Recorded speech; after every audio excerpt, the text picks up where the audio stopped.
Walang sugar coating.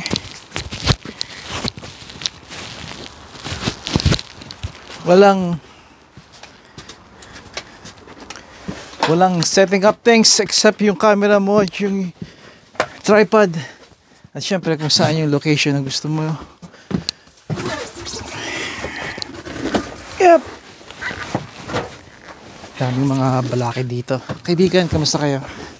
Welcome back sa aking munting channel kung saan hindi ko alam kung anong paksa natin ngayon. Dapat maiksi lang ito ulit.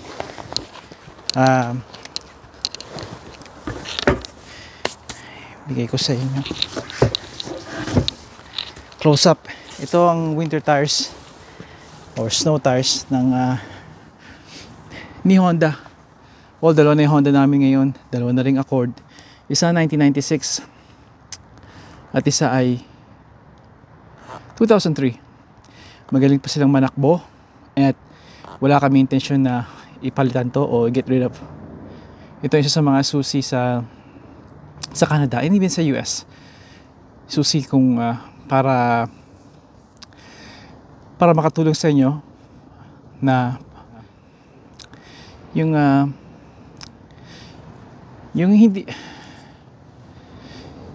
hindi kayo mag-worry sa mga utang ninyo. Ito yung mga isa sa mga alalahanin ng mga tao, yung kung paano sila makabayad ng sakyan, kasi unang kumuha ng pinakamagandang sakyan o pinakabago, or hindi man pinakabago, malayo sa kanila talaga na budget. Yun ang katotohanan dito. Hindi ko dinadown o sinasabihan ng masama ang mga tao na naghahangad magandang sakyan. Walang masama nun. Just kailangan lang talaga na malaman nyo kung hanggang saan yung kaya ninyo. At just because kaya ninyo, that doesn't mean na gagawin ninyo. May mga tao na kaya nga, pero konting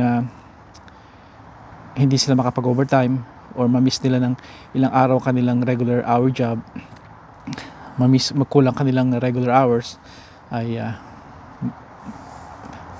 maghihirap sila na bayaran, mag-struggle sila na bayaran yung monthly or bi-weekly na yun. Nung panahon ko, wala nga palang bi-weekly, hindi ko naririnig yun. At pinakamatagal 5 taon na babayaran. Ngayon narinig ko hanggang 8 taon na yata. Kailangan i-cut yung isang part ko kasi nakapag-salita ako ng sabihin man natin na buhay nga nila yon ng mga tao, ay eto tayo, may mga maliliit tayong may mga tao, may mga channel na nagsasabi nito na alalay lang, kung hindi kaya talaga, huwag kumuha ng bagong sakyan. Kung hindi kaya at sa credit, huwag kumuha ng bagong sasakyan. Kung hindi talaga kaya, huwag kumuha ng pre-owned na sasakyan. Kung hindi kaya, huwag kumuha ng kahit lumang sasakyan. Kung kinakailangan mag-bus, mag-carpool. There's other ways. Huwag kayong patutukso sa mga tao, lalo na iba mga nagbablog na may kotse na, thinking of trading, or gusto lang nilang magsalita nun. Huwag kayong pa-influensya, kayo makakaalam ng tunay na sitwasyon ninyo at kung paano i-approach, kung paano itatakal ang buhay dito sa Canada. Dahil lahat ng ito sa huli mararating ninyo rin to Kaya minsan kailangan nyo na wag mainip at tiyaga, pasensya, patience ang susi, isa sa mga susi dito. Let's go.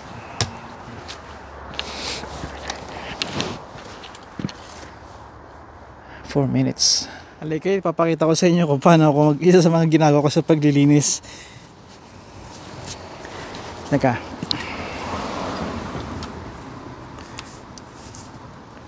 Closer.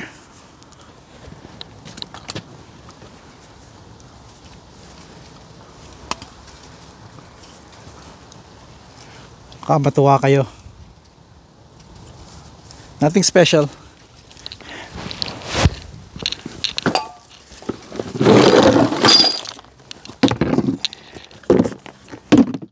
Ito ang aking trusted caddy. Matagal na to sa akin. Ilang taon na. Husky siya, may sticker pa. Pero it's been through a lot. Nakita na niya ang iba't ibang weather, iba't ibang challenges ko at pagsubok sa pagkukumpuni ng mga sakyan. Nakinig na niya, ilang beses ako nagmura dahil hindi nakaki-operate ang mga tornilyo, ang mga pins, ang mga parts ng mga sakyan.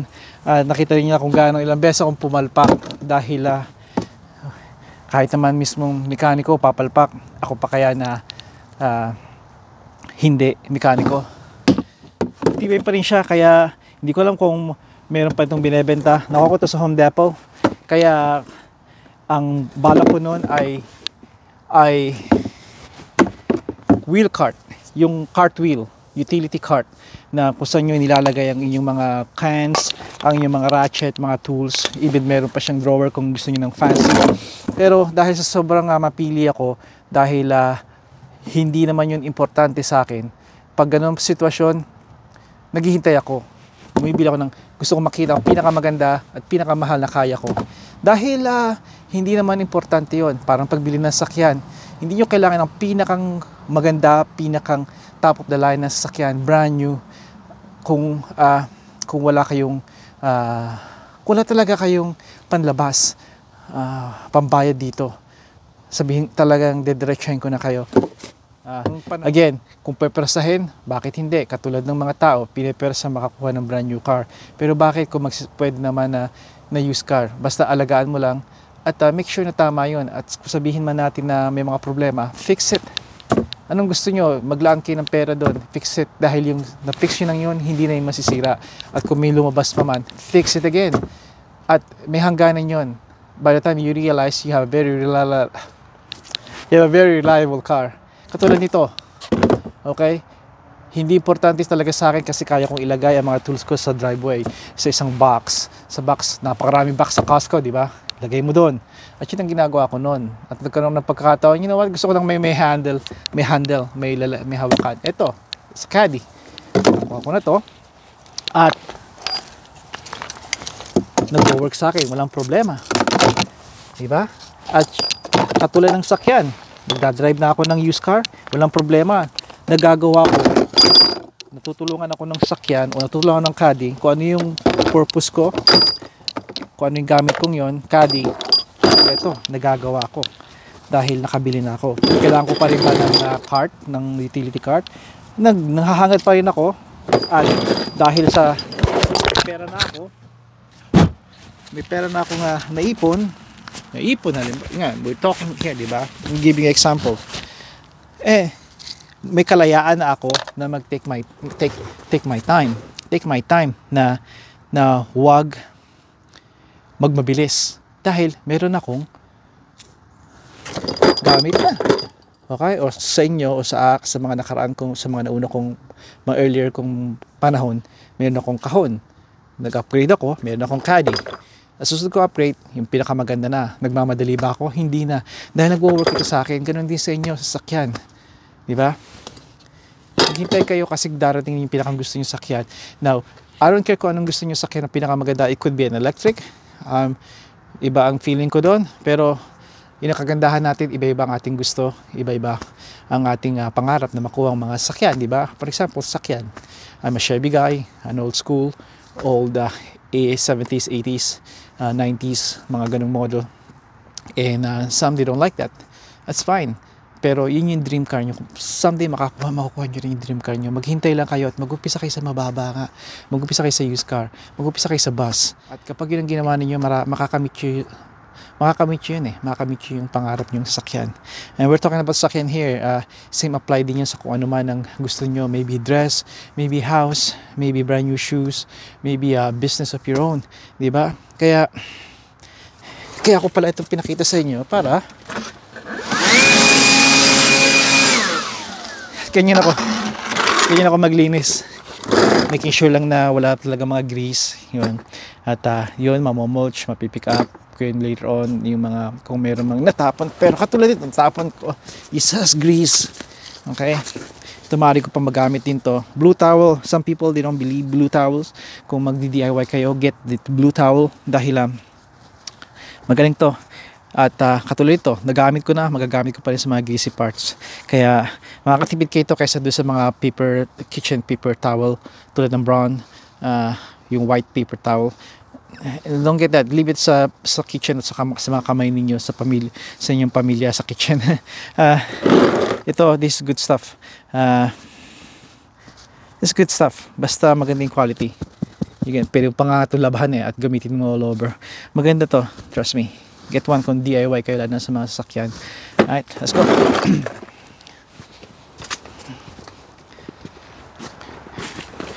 Papalitan tayo ng winter tires ngayon para bukas magamit na yung sasakyan. At tignan ko kung may enough memory ako. I know naubos na rin ako ng memory dito. Yun ang kalapkip ng 4K na video. At super high definition ba yun or parang ganun. Kaya ito mga gamit ko. At hindi ko alam kung konting tutorial to, maybe hindi na, pakita ko na lang yon. At a little talking, konting salita. Maraming pagkakataon para ipakita ko to sa inyo kung paano. Kaya umpisa na natin.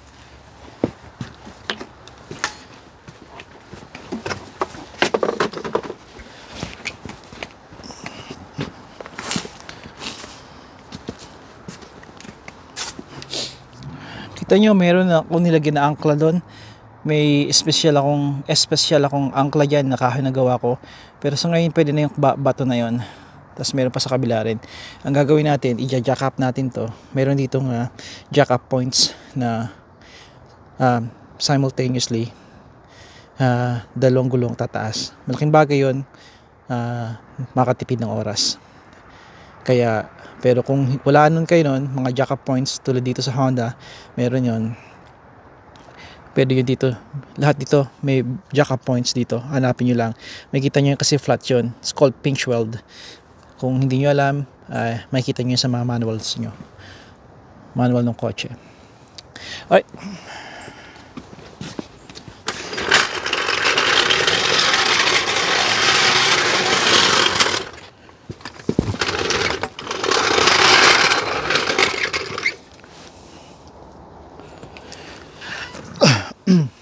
Ito yung aking trusted Sony. Napakaganda niyan, napakalakas, hindi lang malakas, maganda yung buo yung tunog. Maganda kapag nagpapatugtog kayo ng malakas.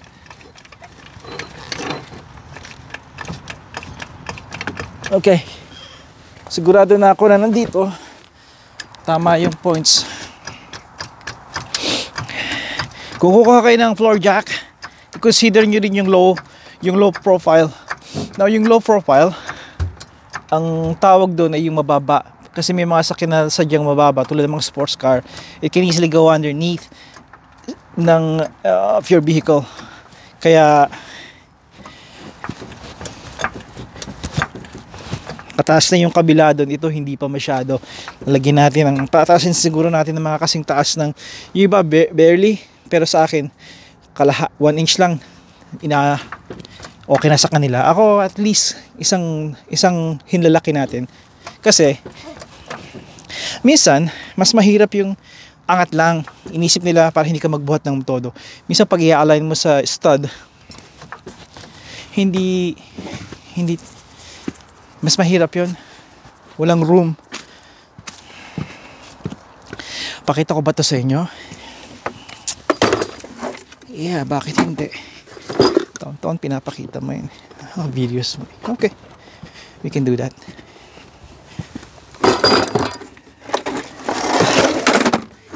Dito na lang muna. Okay. Lipat natin. Tinanggal ko kayo sa tripod. Ilagay ko kayo sa 1 times. Gawin natin to. Okay, ito yung aking mga sockets. These are all impact socket.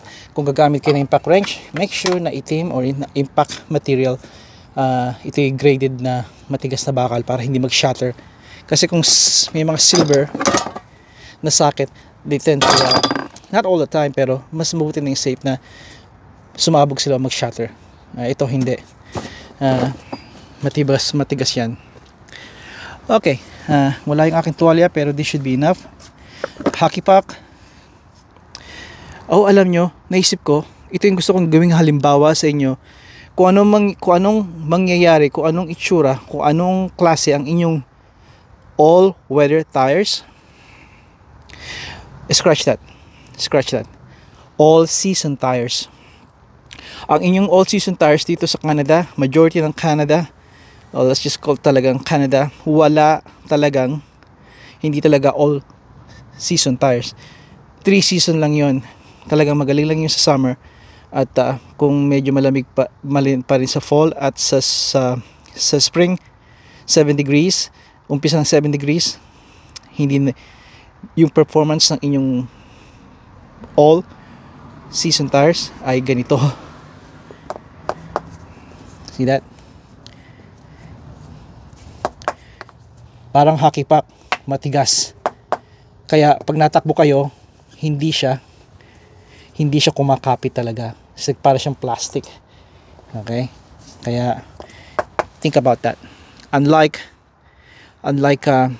winter tires, yung goma niya, alam niyo parang, wala akong maipakita example sa inyo pero alam niyo yung eraser ng ating lapis, di ba?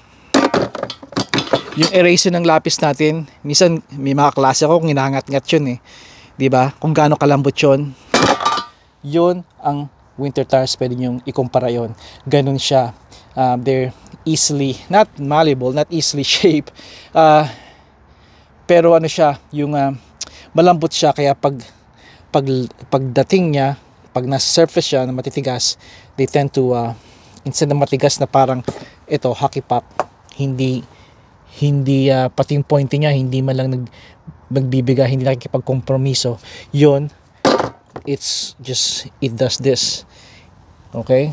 Kaya hug niya ang ground. Kaya pag tumigil kayo, madali siyang tumigil.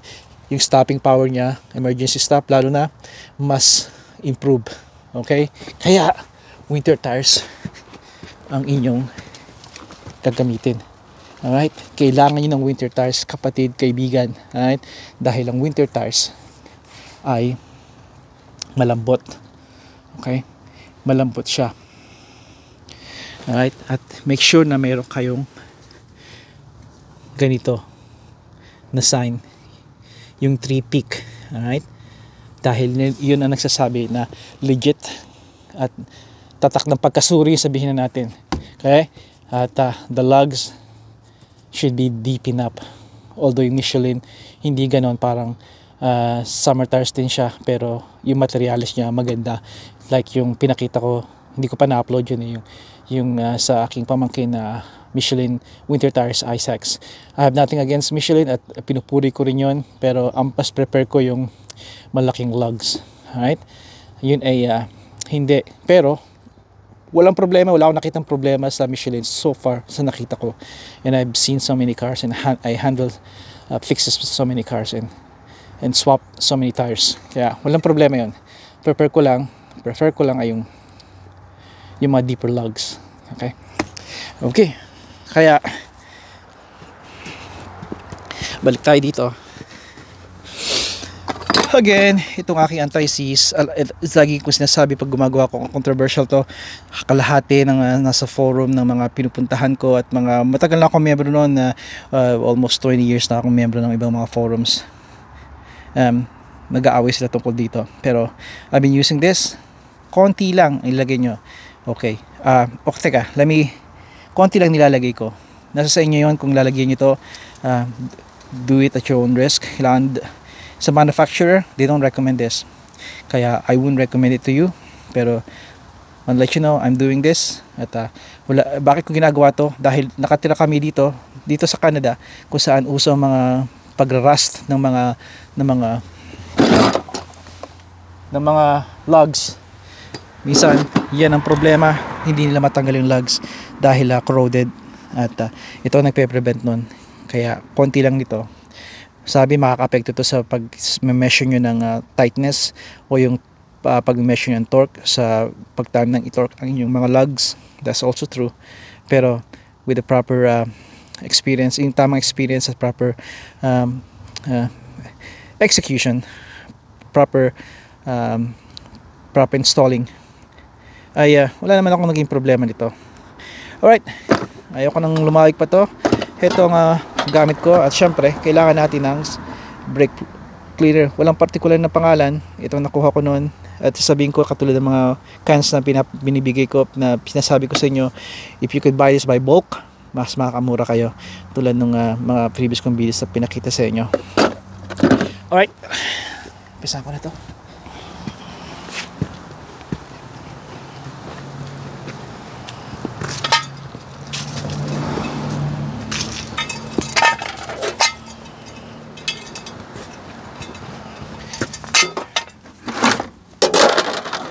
Now, yung mga iba, hindi na gumagamit ng jack stand.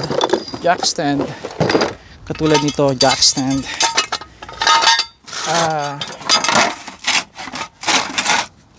Gumagamit pa rin ako.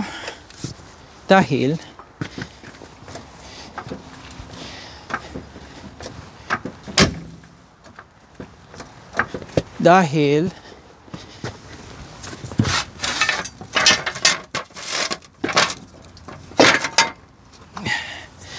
nasa YouTube tayo.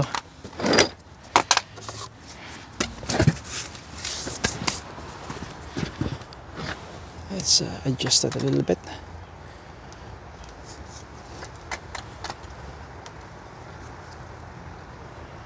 Okay, nakalock na yung focus. At alam ko ang Japanese mas malaking lugs kaysa sa American cars. Kaya I'd say this is 21 mil. Up. Wait. 19. 3/4. Yep.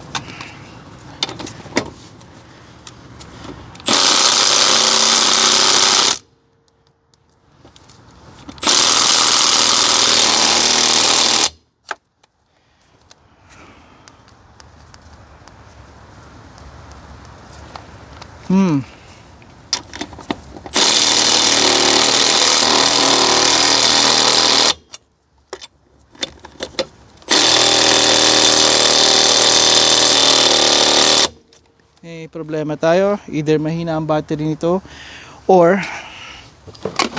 stuck ito. Sandali lang.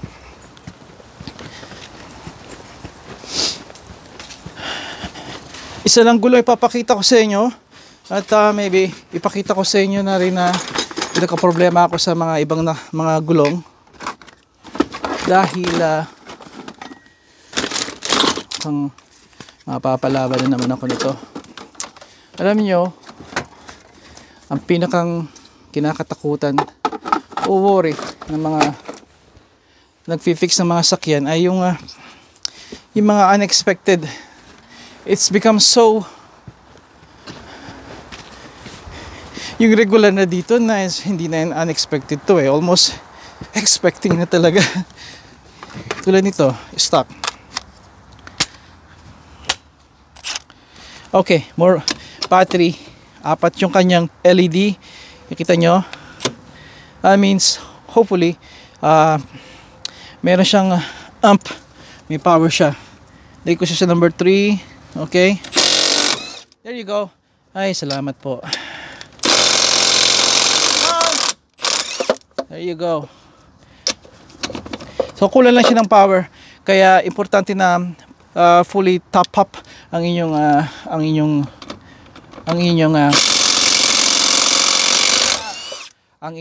battery. Minsan yun ang problema lang, mahina ang battery.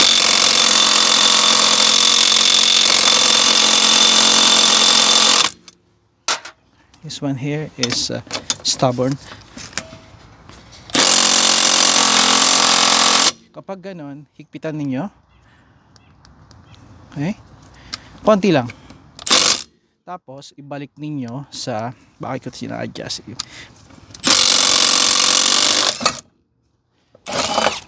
yung last bolt, make sure na naka-alerto kayo dahil baling ito magre-react yung tires ninyo. At bago ang aming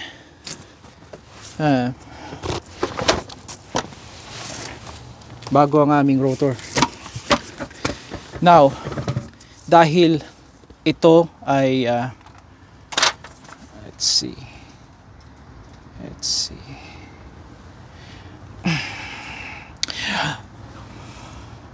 napakakapal pa ng iyong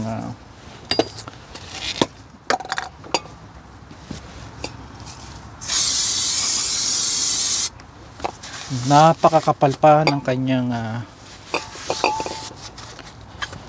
brake pads dahil bago to. Okay, alam nyo, itong bala ko sa aking channel ipakita ko sa inyo yung routine ko kung paano magpalit ng winter tires o magpalit ng brakes o mag-lubricate ng kung ano man ay lubricate dito. Separate video perhaps, maybe. Pero bakit natin gawin ngayon? Okay, tinanggal nyo yung gulong. Pagkatanggal nyo ng gulong, titingnan nyo yung titingnan nyo itong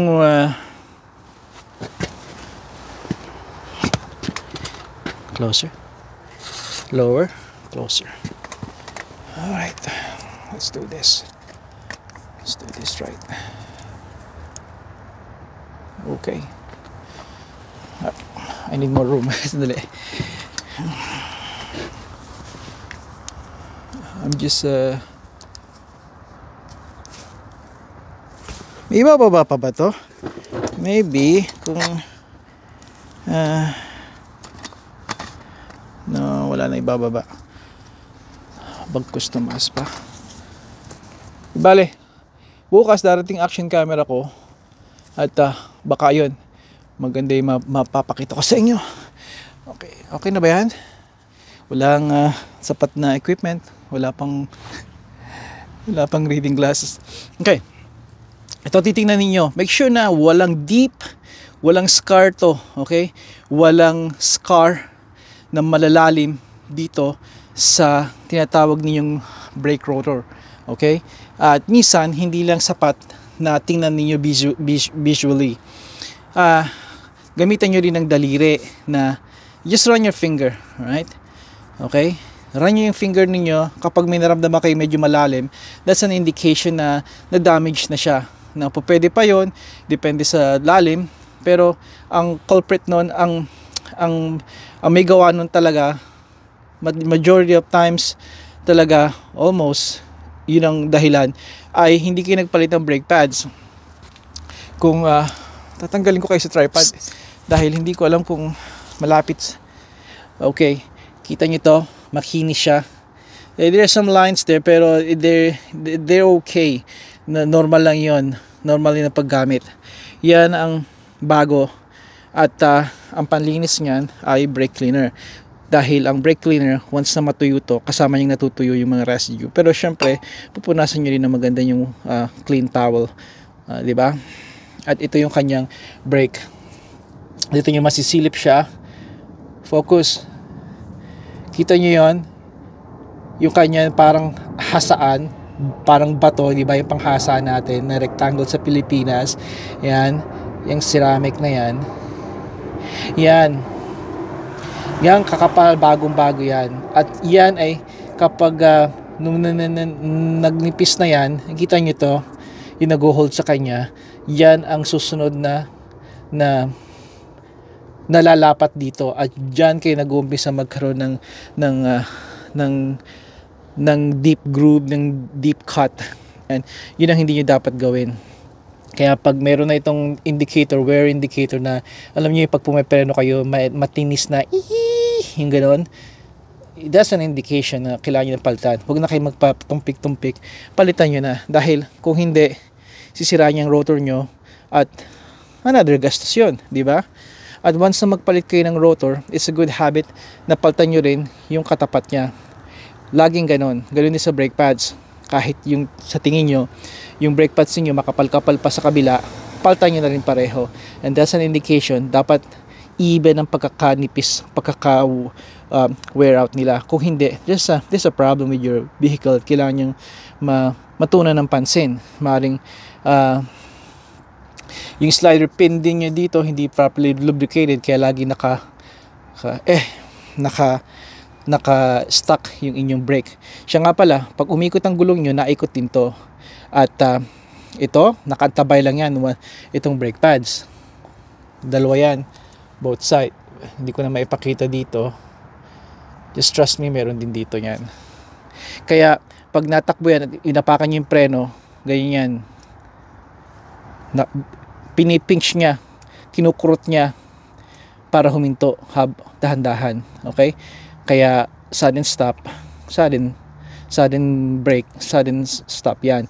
At yung iba, di ba dahan-dahan yung inapakan yung preno nyo, nakaganyan lang siya. Tapos the more na i-press nyo yung preno, the more na parang kurot na dumidiin siya hanggang mag-slow down siya. Yun ang buong idea nun. Okay? Sige na, problema na ako mag-edit ito. Yun lang. At saka nga pala, sige na, tapos yun lang, no? Ito yung mga natural na magkaroon sila ng kalawang. Just make sure na intact pa rin sila, na talagang hindi sila kinakain. Ito yung napispray natin. At dahil pina-spray to, hindi ko na ito siya isprayan. Yan ang mga importante. Pag nagpapalit kayo, since bukas na to, titingnan ninyo yung mga integridad ng inyong bakal dito. That's good, still good. Anything na unusual. At the more na you do this, the more naging familiar kayo na, hey, hindi to yung nakaraan, hindi ko itong korte nito Hey, bakit merong tong crack itong boot ko? Yung ganon, inspect nyo nito sa boot, kung may crack, kung matanda na, pay attention. May mga leak, ito yung inyong brake fluid, importante yan, make sure dry sila, hindi yung may leak dahil importante may brake fluid. Kung wala nun, wala kayong preno. Kaya I think the last time yung kaibigan ko sa Alberta sa Saskatchewan na couple, yung kanilang Lincoln ay may problema.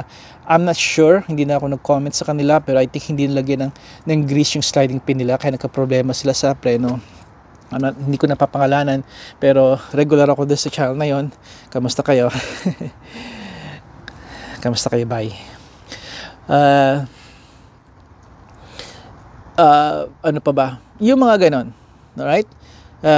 Sige na. Umpisan ko to. Tatapusin ko to na makita ninyo ang pagpapalit ko ng winter tires. Pagkatapos noon, yung tatlo hindi ko na i-cover dahil sadyang mahaba to. Yung 15 minutes kong na goal kong video, mukhang hanggang panaginip lang muna yon. Pero that's fine. Again, that's fine. We keep doing this, di ba? Hanggang masanay tayo. At sa tulong ninyo ay makakarating din ako dun sa gusto kong quality ng video magawa ko. Alright, let's go. Balik ko kayo dito. Darating nga pala yung Amazon ngayon, kaya meron akong mga in-order. At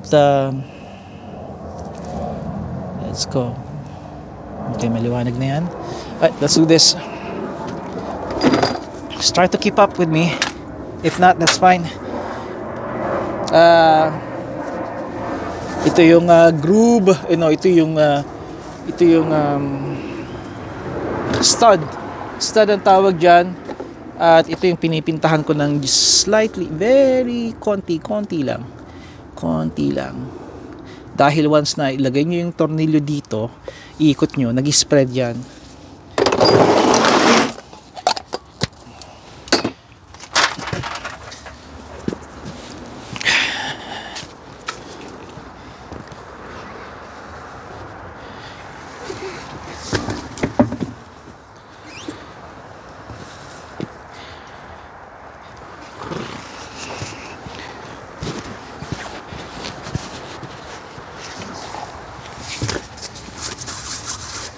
Meron nga pala akong madaling papakita sa inyo.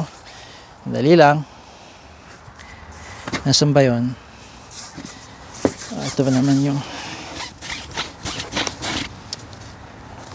kailangan makita nila ng maayos Gagawa ko ng siguro 5-minute video nito. Pero sa ngayon, dahil nagpapalit tayo, gagawin ko na. Tanggalin ko ulit kayo sa tripod. Pasensya na kayo sa videographer yung ito. Okay. Ang kotse, nakikita nyo to.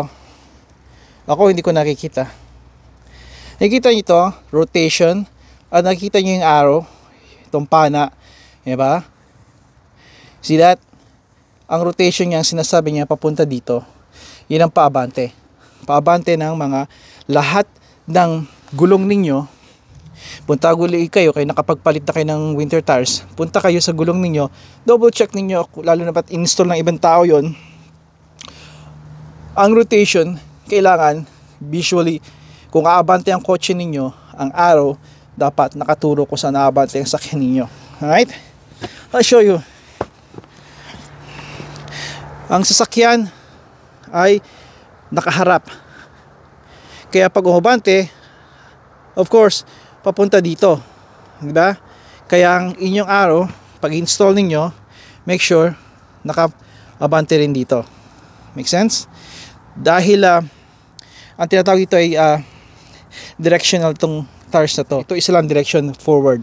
Importante ito para ma-maximize ninyo ang benefit niya, ang pagkakadesign sa kanya para tanggalin ng tubig, tanggalin ng slush, tanggalin ng snow. At syempre yung mga stopping power ninyo at pag-cornering, mabibenepisyo yun kung tama ang rotation nyo. Paano lakay kung mali? Kung ito ay hindi nakaganyan at ito nilagay ko sa kabila kung saan ang arrow ay papunta ron. It will still work. Hindi katapusan ng mundo. Pero fix it as soon, ASAP. ASAP. Fix it. Para, there's a reason kung bakit kayo nagwi-winter tires. To get the full benefit, to get the full, buong kaligtasan sa pagmamaneho ninyo.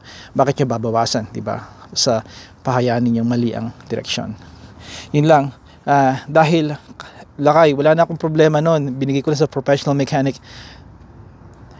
Tapating ko kayo and I hope maniwala kayo sa akin. Lahat nagkakamali, even mga so-called mechanic, especially pag nandun kayo sa crappy tires. Alright, kaya ako nagkamali na rin ako nito. At yung kaibigan ko ito may mata kami nito nakita ng kaibigan ko na mekaniko, Lenny, baliktad. Oh shoot, I did that the next day kasi yun ang pinakang best kong magawa at no issue, walang problema. I said thanks, boom, I corrected it. Yun ang gagawin natin, di ba? Kaya again, rotation, tama. Tsaka isa pang indication dito, kung hindi nyo mahanap yan for some reason, kahit hindi nyo tingnan ang gulong, pagpaharap, paabante, nakikita nyo yung mga arrow na yan, patusok, di ba? Patusok. Yan, ganyan dapat ang korte. Iba-ibang threads natin, pero mapupunan ninyo lahat paayon forward, okay? Paayon. Okay? Maaaring iba-iba ang pattern niya, pero paayon karamihan sa kanila. Now, yung iba naman na hindi directional, kalahati nun ay papunta ron, kalahati papunta dito.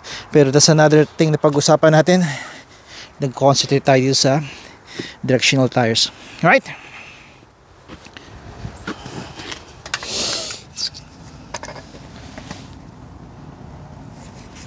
Okay. Wala nang usap-usap pa. Lagay na natin siya. At I'm sure may mga mamimiss ako, but that's fine. Maraming mga pagkakataon pa.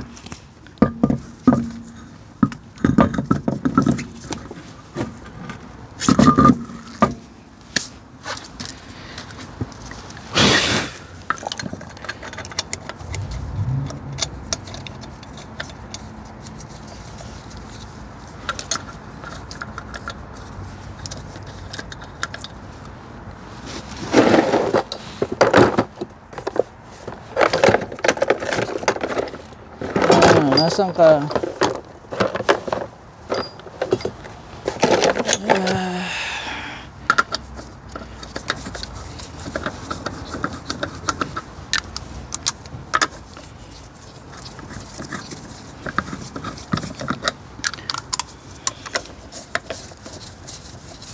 Every year, twice a year, ginagawa ko to sa aming mga sakyan. At nagiging memory muscle na to.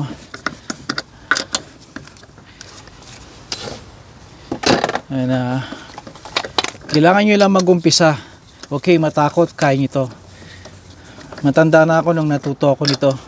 I'm a city boy, sa hindi nyo pa alam.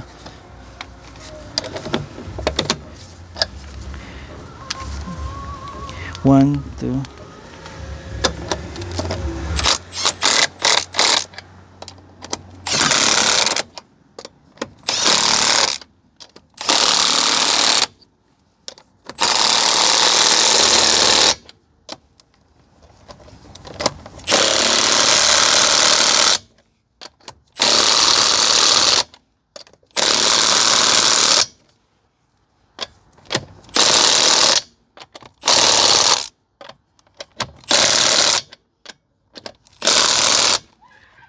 Foot-pound ng torque wrench. Gagawin natin yan. Look how smooth. Nakikinig nyo ba yun? Lalapit ko yung camera. Yung nakikinig nyo yun, yun yung brake pads. Remember, naka-clamp dito sa rotor. Yun nakikinig ninyo. That's beautiful. Now, dahil daliri ko lang, may konting resistance pero hindi naman todo. You see, I'm bending a little bit my finger. That's beauty. That means hindi talaga siya nakalapat lang siya doon. Hindi talaga siya yung hindi siya loose, nakaapak lang siya doon. Nakapag tinurn nyo freely yung wheel, yung rotor, naikot. Walang resistance. That's good. That's good. Kaya once apakan nyo yung preno, kakapit agad yan. Kapit agad yan at hihinto kapag slam nyo yung brake, or kapag dinampi nyo yung preno, mag-slow down siya. Pag dinampi nyo yung preno at yung brake pad, dadampi rin. Habang kinikip nyo yun, mag-slow down siya. Alright, eto na yun. Tatapusin ko na dito. At teka, mamaya ko na tapusin. Torque wrench ang final nito. Alright, torque wrench, 80 foot-pound. 80 foot-pound.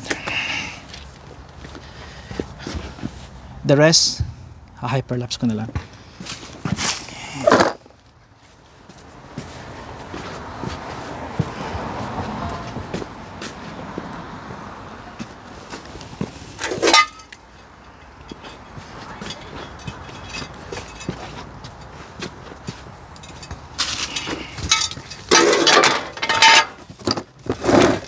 Alam niyo ba, hindi na nagja-jack stand. Nabanggit ko ba sa inyo yan? Kasi mabilis lang pinapalitan yung gulong. Pero there's a risk kapag nag-fail yung floor jack, babagsak yun at walang sasambot.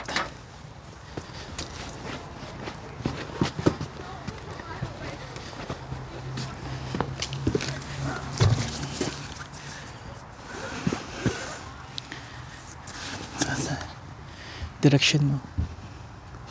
Rotation.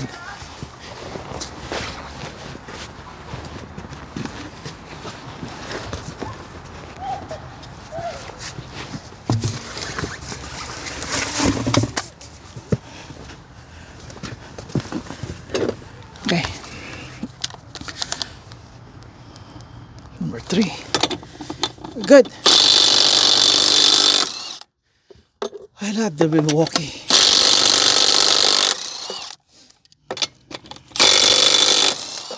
Apat lang yung bolts niya, kaya kung ito ay 5, then kailangan yung sundin yung star pattern. Saka ating pag-usapan yun. Kaya beautiful. Kita ko na kaagad.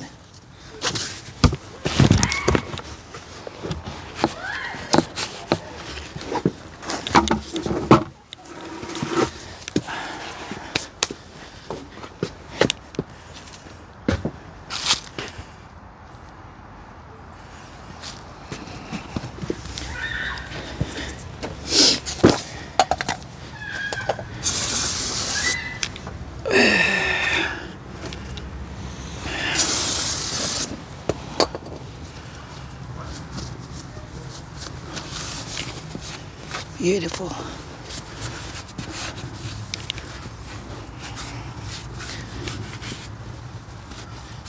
Ganda. Brake pads, good. Wala akong ilaw. Kasi may ilaw ko. Oh, ito. Ito pala ilaw ko eh. At inspect. Boot, okay. Leak. Wala. Kalawang. Andyan sila. Pero they're running. Okay pa rin siya. Pina-sprayan ko to. Check out that video nung pina-spray namin to. Pina-rust proof namin. Okay, we're good. Ganun lang. At sa pagdaan ng mga panahon, gagaling kayo dito. Rotation. That means rotation. Harap ng sakyan, paabante. Rotation. Rotation. Nakaturo doon. At kita nyo yung pattern. Patusok. Paabante. Okay. Wala siyang rust dito. Kaya hindi siya magbaband. Pagdating ng winter, ng summer, or spring, hindi siya may stuck. There. Ang galing ito. Medyo deep itong Honda.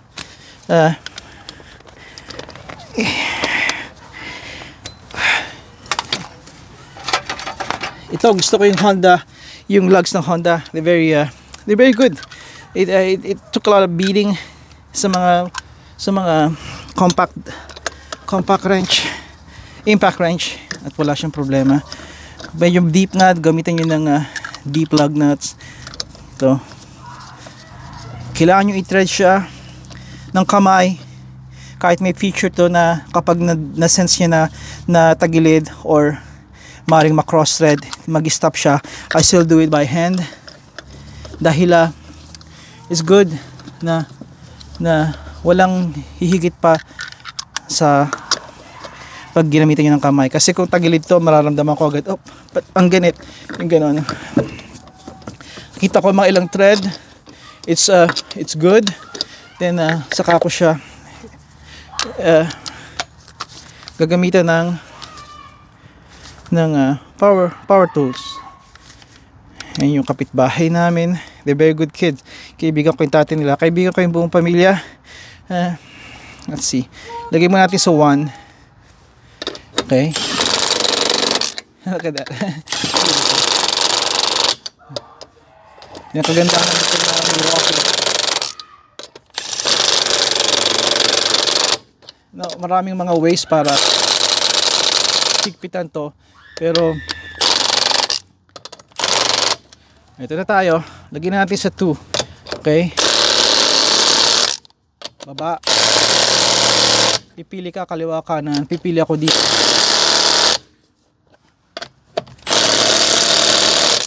Okay. Tight na sila. Tapos may kabuong ikot. I'll start here. This is good. Okay. At look at that. Beautiful. Beautiful. Bababa natin yung kotse. We're set here. Again, don't forget yung torque. Tinotorque nila yon pag nakababa ng sakyan. Minsan naman mga old school mga nagturo sa akin. There's one guy na nagturo sa akin. His name is Barry. Nababanggit ko na sa inyo si Barry. Ang sabi niya, Lenny, pag ibababa mo yung sakyan, huwag mong completely ibaba. Kailangan halik lang sa lupa para yung lupa magpe-prevent para umikot siya, para mabahigpitan mo palang todo. Okay. Siyempre wala pa siya ng kapanahonan yung torque wrench. Is about feeling, di ba? Pag ito hinigpitan mo, iikot siya kapag nasa area, di ba? Yan. Kaya kung wala yung mga impact wrench, mahirapan kayo kung manual lang ito. Then pag ikot niyan, iikot din yan. Walang katapusan yon. Kaya ibababa mo siya at idadampi mo sa ground. Enough, wag yung completely nakababa dahil ang buong idea nun, iniwala siya na para madali yung pagmi-meet ng rotor at ng goma, di ba? Para ang lapat niya ay sapat, flat. Dahil kung nakababa siya ng todo, kapag hinihigpitan yung tornilyo na lapit, maring hindi siya apak. Nakakatuwa yung mga matatanda. Pero I don't think mangyayari yun.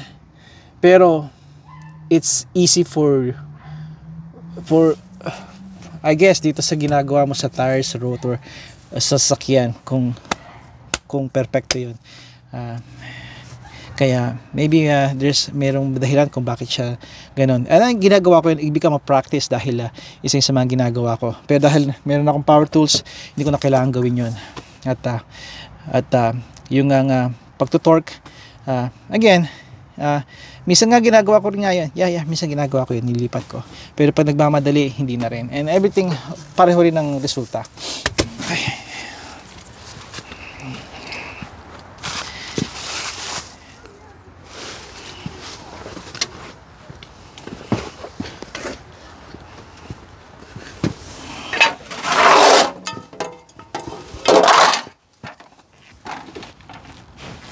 Silip mo na sa ilalim, make sure walang pusa or bata sa kanya ibaba. Alright.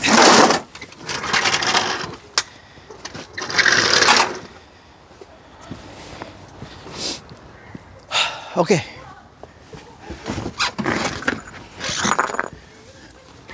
Ilalagay natin naman to yung ating angkla sa harap. Dahil itataas natin yung ilalim, yung likod ng minsan yung angkla stuck. Pero okay lang.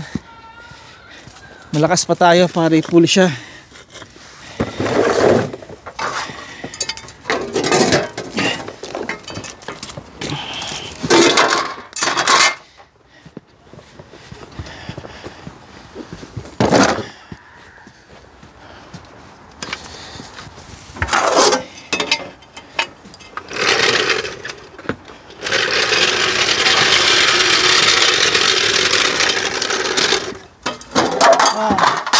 Sa pagkakataong ito, lalagay natin siya yung pinch weld dito. Sabi ko time lapse ko to, pero heto, kausap ko kayo. Na ipapakita yung pinch weld, mahuhulaan nyo na yun sa ibang pagkakataon na. Pero nasan ka, pinch weld?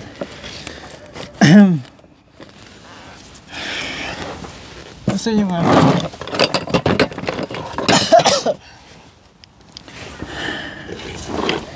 pinch weld? There. Alam nyo, itong pinch weld, meron niyang arrow. Okay. Guys, kuha ko na. Meron siyang arrow. Don't worry, mapi-figure out nyo yan. Just take it easy. At by that time siguro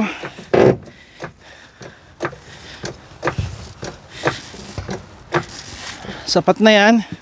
Yung height na yan.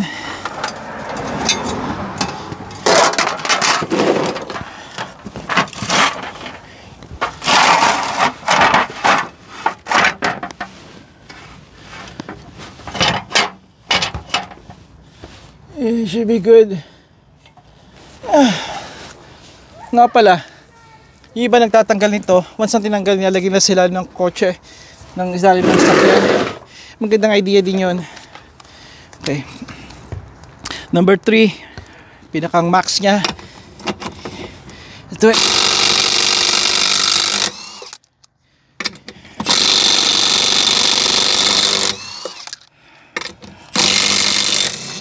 napakaganda ng trabaho kapag lahat ay nangyayari ayon sa iyong plano. May time na hindi ito matanggal at katakot-takot na gagawin ninyo. Meron na kayong maso, meron na kayong malaking kung ano ng mga tools. Ay, nako. Okay. Ito, mga kaibigan ko, siguro ko nakikita ninyo. Lapit ko kayo. Ang tinatawag dyan mga kaibigan ay drum brakes. Yung nakita nyo na typical nakikita nyo ngayon sa makabagong mga sasakyan ay disc brakes. Yung sabi ko sa inyo may rotor, yung rotor na ikot, tapos nagka-clamp siya para huminto, diba? Parang same idea sa bisikleta, diba? Yung preno ng bisikleta na ikot, yung rim, yung side nun kukurutin, kikipitin para dahan-dahang huminto yung pag-ikot ng gulong. Disc brake ang tawag niyan dito. Although I think a different term yun sa bisikleta. Anyway, ito ay hindi disc brake. Hindi to ito ay drum brakes dahil sa loob niya ng mekanismo. Sa loob niyan ang mekanismo na may mga mekanismo yan sa loob na doon nagpapahinto ang preno.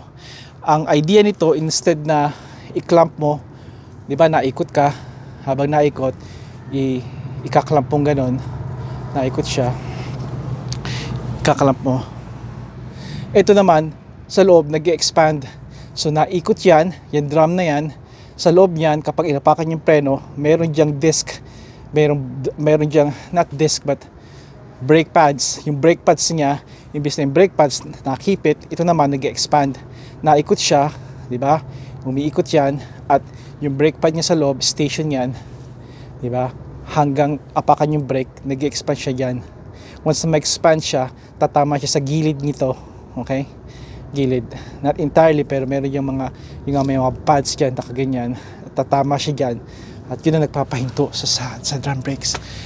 Ito isa sa mga kinakatakutan ko nung nag-uumpisa ako, dahil para sa akin, even now, kailangan ko i-refresh yung sarili ko kung paano gawin, ibalik, ayusin, ikabit at ibalik ang mga pyesa. Kaya sa Pilipinas, yan ang brake natin, kaya marami sa atin ang nadidisgrasya. I believe marami sa ating nadidisgrasya dahil kapag nag-ayos sa mga tao ng brake, even nung kapanahunan ko nung 90s, nung binatilyo ko, ay minsan kulang kalaman nila, yung diskarte lang na yung memory muscle, memory lang na dito ko nilagay, ganun. Wala pang picture noon, wala pang YouTube, di ba? Wala pang mga tutulong sa'yo talaga. Kaya gagawin mo yon. Problema, pag mali ang kabit mo, nagpapali ang brake, maaari. Nalala ko yung driver namin sa Pilipinas, si Mang Dante, naggawa niyan sa owner type jeep namin. Pinapanood ko siya. At nung natapos siya, ang sabi niya, Utoy, may parts dito. Nandun yung parts, nakita namin, pinick up lang niya yung parts. Saan ito? Pero awa naman at hindi kami nadisgrasya at yung pinapakipit balikat na lamang. Pero sigurado ako kung nakita yun, kung nalaman yun ni Papa, ay nako, baka talagang may kahantungan si Mang Dante noon. May kiling kwento lang.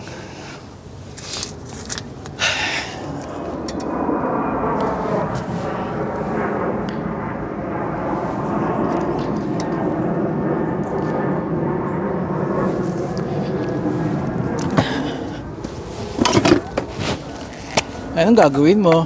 Wala ka malinis, that's fine. Ito ay may mga hindi to panahon para buksan ko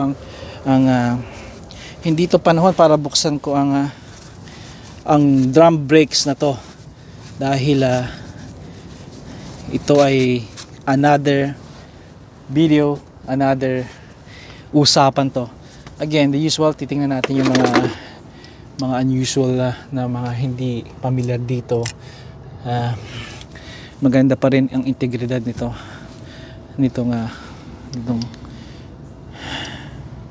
Honda. Talaga, kailangan kumbising kayo na kumuha ng used car. Na magsabi ko sa mga iba, at kausap ko na yung mga tao na you can tell na walang problema mag-produce ng 1 milyon kung kinakailangan.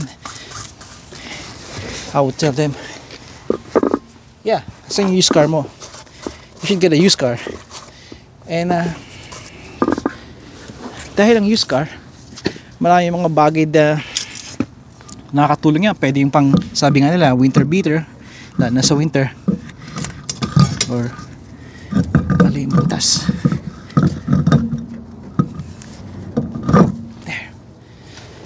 Again, rotation. That way. Car, yung kotse nakaharap doon, abante nandun, gulong, araw papunta ron. Good. Okay.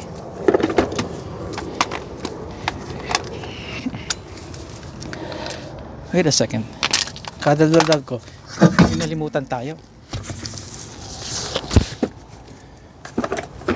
Hindi naman katapusan ng mundo. Pero kailangan natin maging consistent dito sa YouTube, di ba? Yeah, dampi lang siya. Dampi. Lagay mo yung nut doon, yung lug nut, mag-expand yan. Kaya konti lang. Asan tayo? Tsaka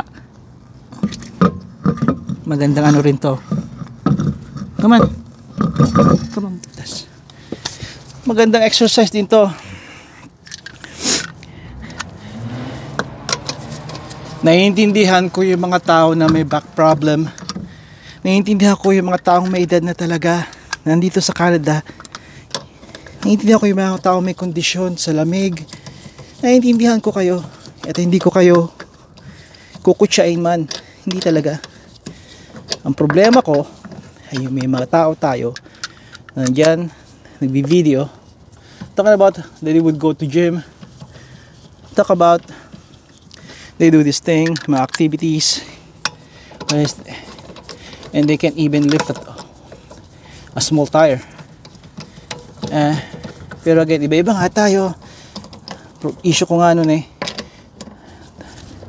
well, kung ganun ang case, huwag kang mag-preach about how you're doing things like this and that, pero hindi naman talaga.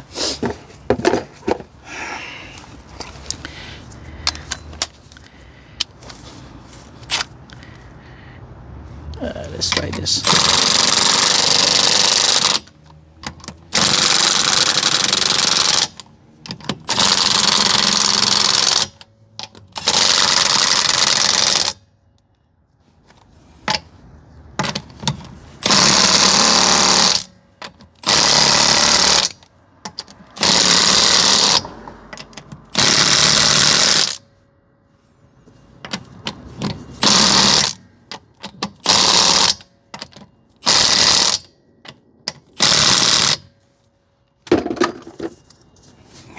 Good. Alright. Isa na lang. Rotation. Good. We're good. Okay.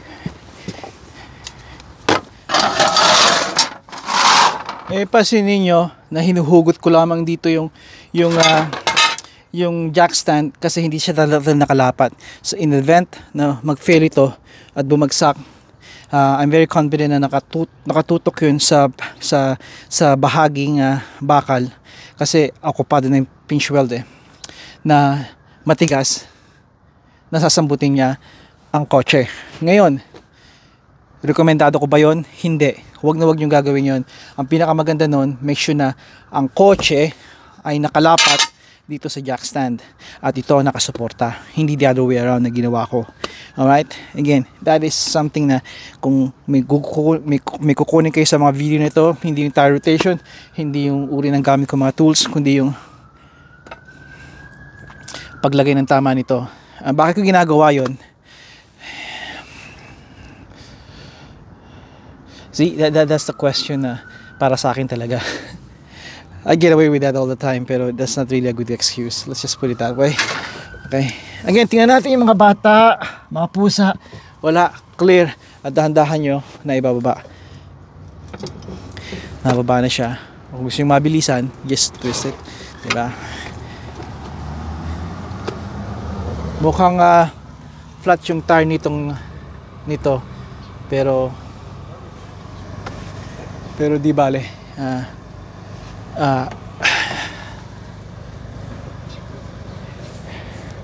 Bobombahan lang natin yan.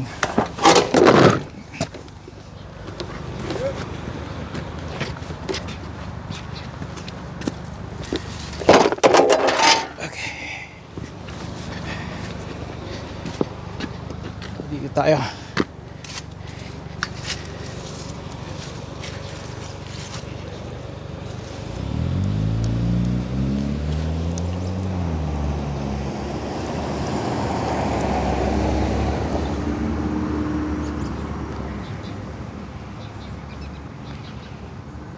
Alright.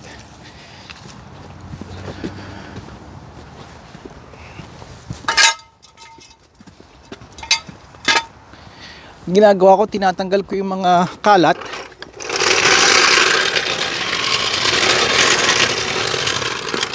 Oh, medyo masikip dito.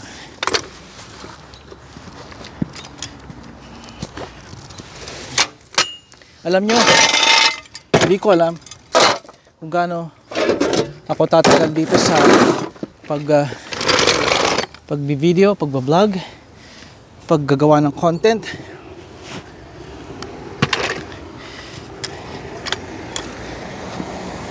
Pero yung binuhat ko kanina, that's 80 pound. That's a 80 pound of metal. Ito binuhat ko. And I hope pag ginawa ko to 20 years from now, I'm in my 50s, 20-30 years from now, nagagawa ko pa rin yun. Dahil gusto ko maging malakas hanggang sa tumanda ako. Kaya I admire those old folks na in the 70s, 80s, they're still outdoor guys. At hindi lang kailangan outdoor guys, yung gumagawa pa rin pinch weld. You know what? I'll show you yung pinch weld. Sandali. Tanggalin ko kayo dito.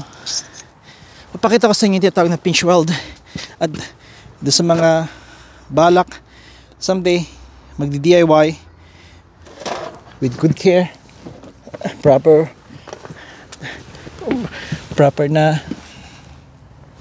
pagsasaliksik, lalo na sa safety. Makikita nyo to. Number 1, I'll put the light. Yan yung pinch weld. Yan ang pinch weld. Isang bakal na manipis, pero it's designed in a way na dahil ang pressure niya upward mula dito, hindi siya nababali. Of course, nababali din siya kung mali ang technique ninyo. Pero pag ganito na straightforward lang, hahawakan ko itong teka ha, bear with me, sandali lang. Okay, tapos ipapump ko itong jack stand, lock it. Kita niyo siya? Yan, tumama na siya. Ay, makikita ninyo,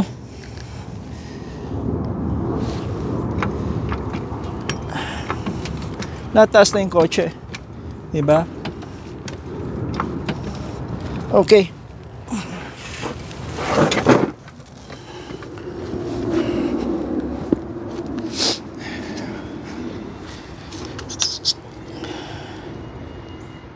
ano nangyari sa lente ko?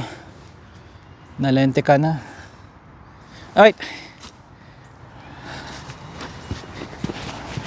At again, make sure na naka-chock or naka-angkla yung mga tires na dapat angklahan. Sa particular natin yung harap. Mataas na yan.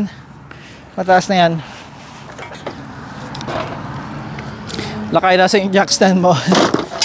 Okay, we'll do the jack stand. Kaya iba nilalagay, pag natanggal nilalagay ka sa ilalim.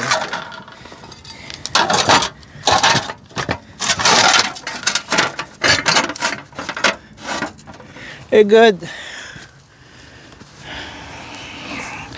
Okay. Let's kaya tsaka kung nandito kayo, invest sa isang coverall. Ito yung coverall ko. Think of it as a some sort of armor. Pag ganitong hindi kalamigan, overall is fine. Pag malamig na, coverall naman. Ito ay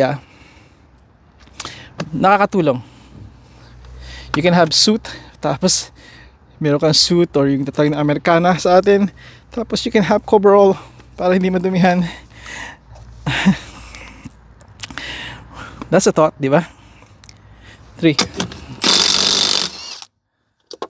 Yung iba iniiwan doon para natanggal nila yung ibang mga lug nuts, hindi agad babagsak. Diba? Ito yung sasabi ko, pag iniwan mo yun dyan, hindi mo completely tatanggalin, and then something's holding it at it just stays there. This is a good exercise to kung active kayo.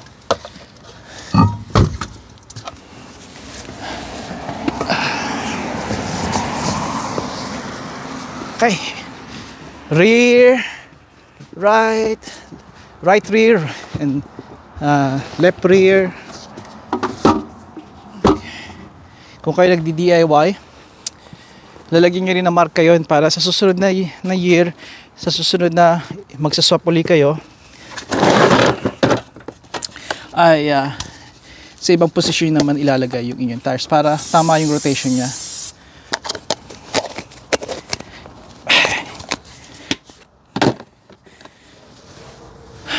Dito sa aming neighborhood, kilala ako na nasa labas lagi. Kasi sa dami ng sakyan namin, ako yung nag-fix o ako yung nagme-maintain. At the same time,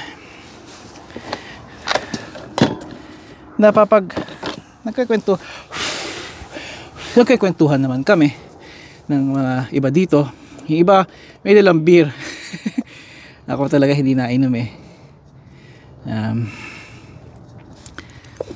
Tell you about that sa ibang panahon.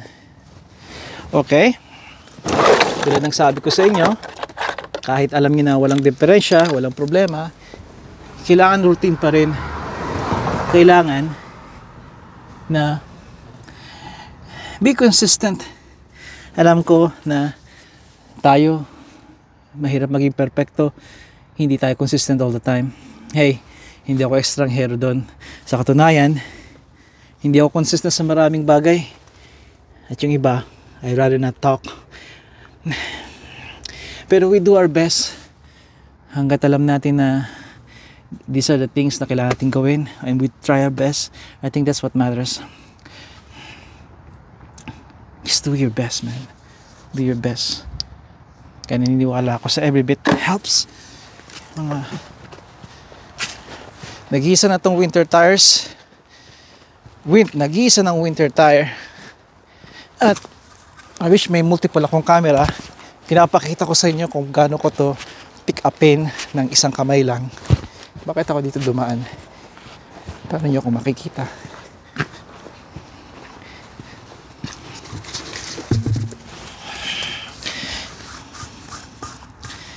Still shiny that part, pero itong isa hindi. Let's see. Pakita ko sa inyo.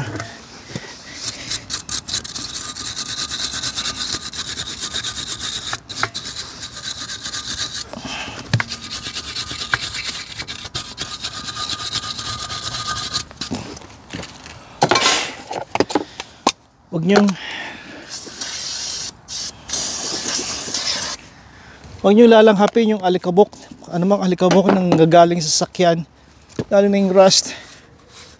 Cancerous daw yun eh. Kita nyo yan, makintab na siya, may konting spots there, pero that's fine. Pinapakita ko yung real world sa inyo. Ito yung ginagawa ng mga mekaniko na they get paid by the hour. Kailangan mabilis sila. Minsan hindi mo magawa yung perfecto talaga, pero it's good na hindi magkakos ng problem. Ngayon, hindi ko ito pinakita, pero just an example, anti-seize, ito sa mga side kung saan didikit ang kalawang. Kaya alam niyo sa winter, minsan hirap kayo o hirap silang tanggalin yung mga mekaniko, hirap silang tanggalin yung mga sakya kasi dito sila nagbaband. Kaya kung may anti-seize yan, kaunti lang ay nilagyan na ba natin to? I think so. Nilagyan na natin. Kaya ako nahingal kasi hindi ako huminga nung usok yung in-scrub ko. That's bad, man. Huwag niyong gagawin yun. Doon kayo mag-mask talaga.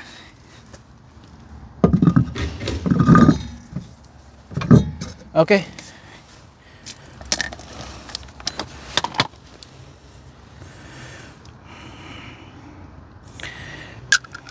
Sometimes nagbablanko ako.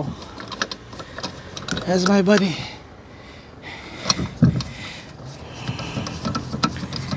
Tama na yung ikot na yon. I really like this. Itong sa Honda na to, ito. Gusto ko yung kanyang may washer siya, yung kanyang uri ng lug nuts, uri ng metal niya. May nag-slow down dito, nakatingin sa akin. Nagkasalita ako at may nakatutok na camera sa akin. These are all new, bagong mga tao dito yun. Nandun sa end of cul-de-sac. Mga tao dito bibili ng bahay. Hindi sila ditira, papaupan nila. Ridiculous price na gagawin nila. Man, they charge for a basement 2,500. Ewan ko na ngayon, I'm sure hindi bababa yun. Starting for 2,500 at yung taas 3,500. And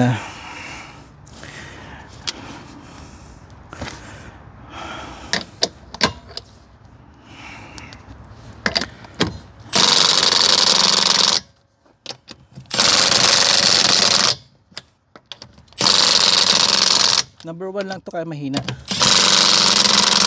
So what I do, I go around, meron akong coffee and nagsisip ako ng coffee, looking around. Pag nasa labas sila, I say hello.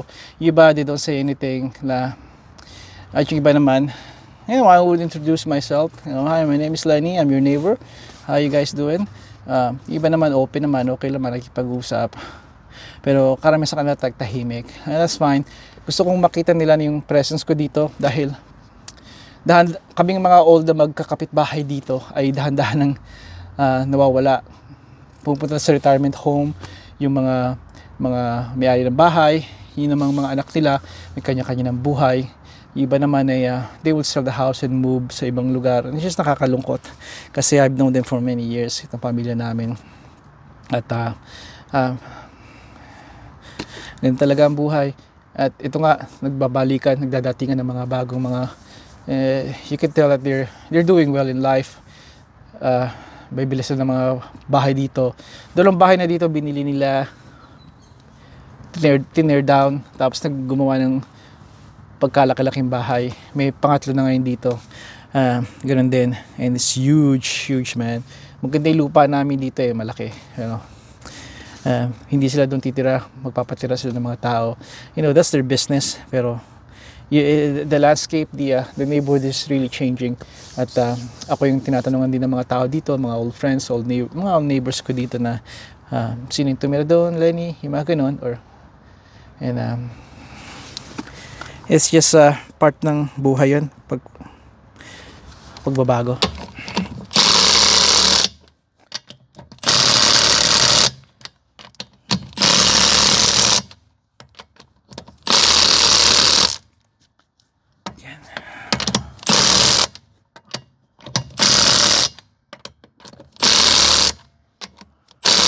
And we're done.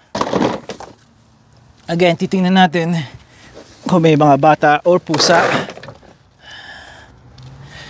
And I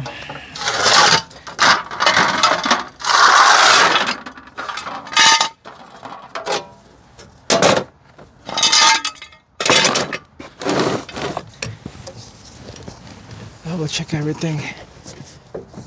Dalawa na lang kailangan natin dito. At yun nga ay double check yung torque settings, tapos bubombahan natin. Tapusin ko na kaya dito yan.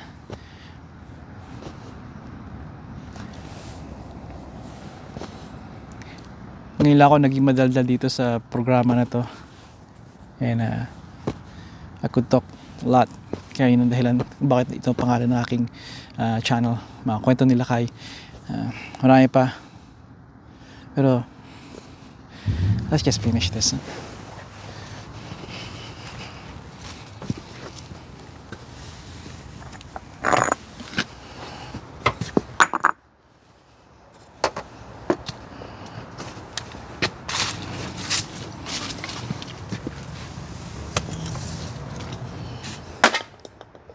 Oops, babalik tayo dito.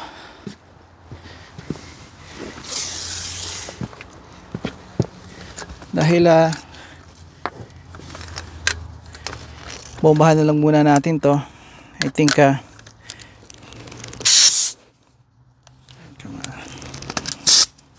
bombahan natin at lagay natin sa 32.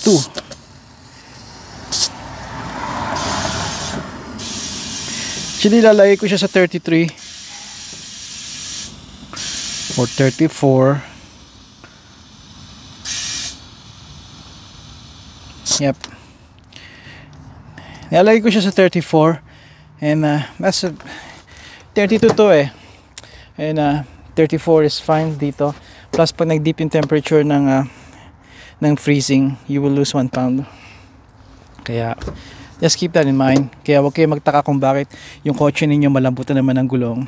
Probably bumaba pa ng konti ang ang temperatura. At kapag it could happen, the colder it is, the more it will even drop. Kaya normal yon. Kaya ideally kumuha ka ng pump sa sarili mo.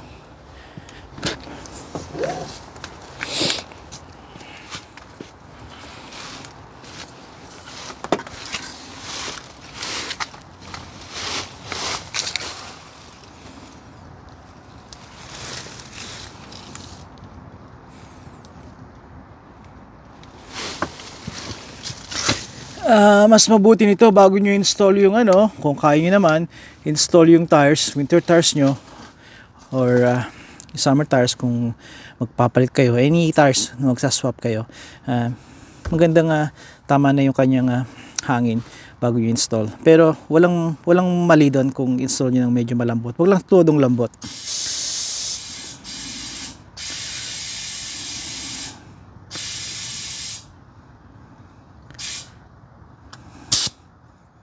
And okay,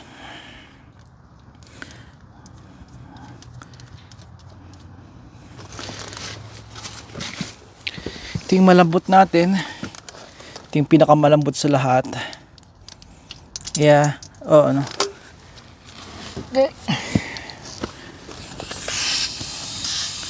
Oh, it's like 15. Napakalambot. At yun ang aking compress.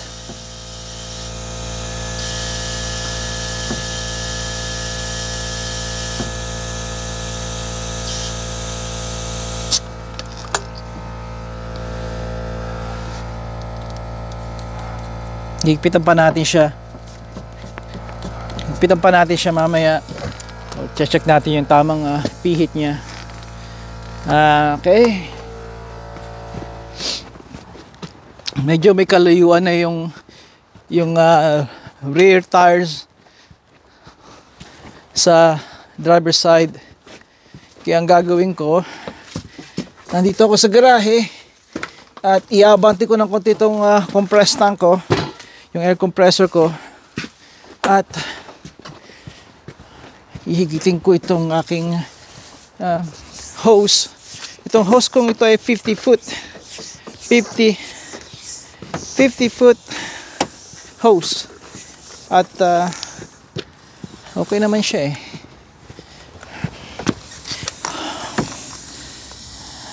malaking bagay ito sa akin.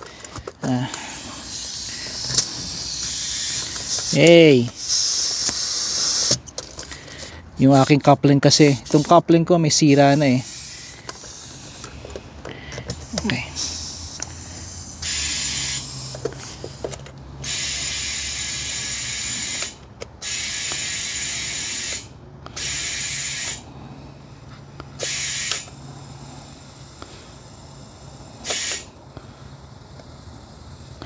Okay, that's good. Isa na lang tapos na to yung pag-check ng yung pag-check ng higpit. Tama higpit ito yung torque wrench. Nung panahon ng mga panahon ko ay hindi uso yun feel tansyahan, Yun ang gusto kong ituro sa inyo rin. Sakali, hindi lagi meron tayong torque wrench, di ba? Mas magandang malaman din yun. Sa ibang video, gagawin ko yun.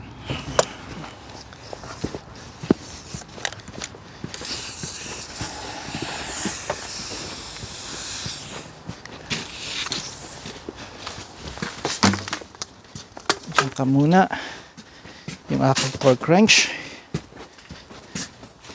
ay naandito. I think kailangan ko ng not really, tagal na sa akin to eh, at it'll be nice kung magkakaroon ako ng bagong torque wrench, pero this one has served me very well. Halika, papakita ko sa inyo. Nasaan na ba kayo? Okay, sakit kong long socket. May ritual nga pala akong ginagawa, counter. Kapag nakaharap ka sa kotse, counterclockwise ang ginagawa ko sa pagpapump ng gulong o pagta-torque wrench. Pero ito ay baka gagawin natin dito.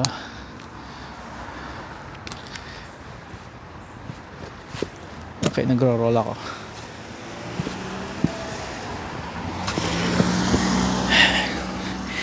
Ito ay 80 foot-pound. Dapat malaman ninyo kung ano yung calling, kung ano yung call, kung ano yung parameters, kung ano yung measurement ng inyong torque settings sa inyong mga gulong. Typically, mas malaki yung sakyan, tulad ng SUV at truck, mas mataas. At katulad nito, maliit itong sakyan, 80 foot-pound lang ito. Yung mga sakyan namin na mga V8 na kotse, mga big sedan, normally 100 foot-pound. Now, merong iba naman na alam ko yung RAV4,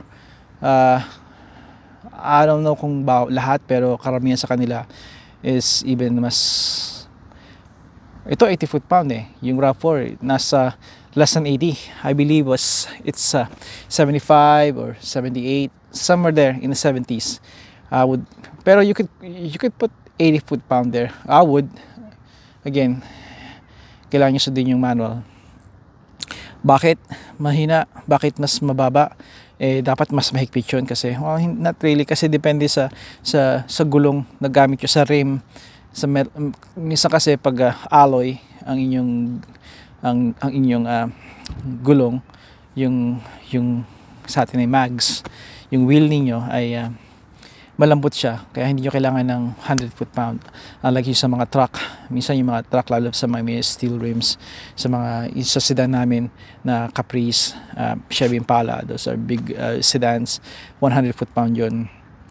And kahit yung alloy yung sa Impala, 100 foot-pound easily, you know. Kaya pinakang best bet nun, sundin nyo yung manual ninyo. Kung wala, just check online, make sure na legit yung website, di ba? Kaya ito lalagay ko sa 80. Hindi ko na ipapakita sa inyo kung paano ko to gawin. Again, sa ibang pagkakataon na lang. Hindi ko na makita, sobrang liwanag. 80. Okay, 80. Kumpas ako. Yeah, lock it. 80. Alright. Good. Normally nag-umpisa ako doon, pero bakit hindi dito? See that? Pag nag-click, means it's good. Tama yung settings, or napahigpit ka, which is good. Gusto ko yung umiikot lang siya ng konti. That means right there, nandun siya sa baluarte ng 80 foot-pound, yung number 2 settings ng aking compact wrench ko. Kaya galing, I like it. Okay, para sigurado, may ritual ako, dahil alam kong nag-click na sila, tama na yung settings. Ginagawa ko lang pa dalawang beses. 1, 2, 3, 4.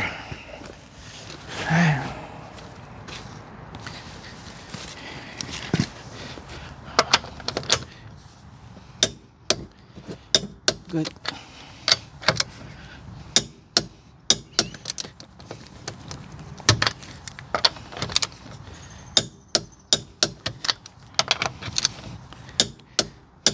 Yung bago ngayon ay nagbibip.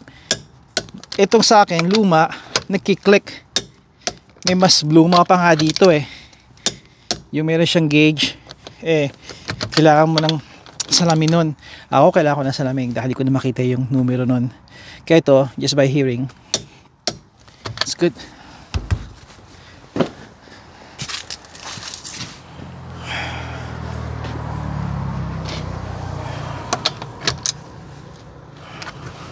How about gawin natin dito, a little awkward, pero para makita nyo naman.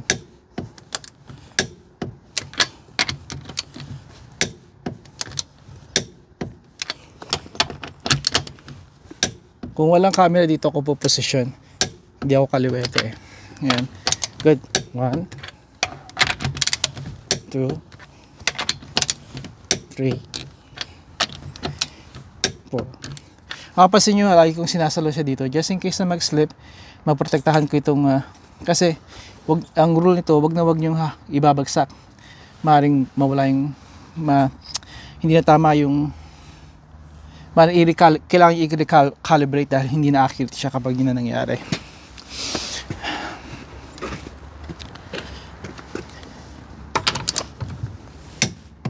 Okay.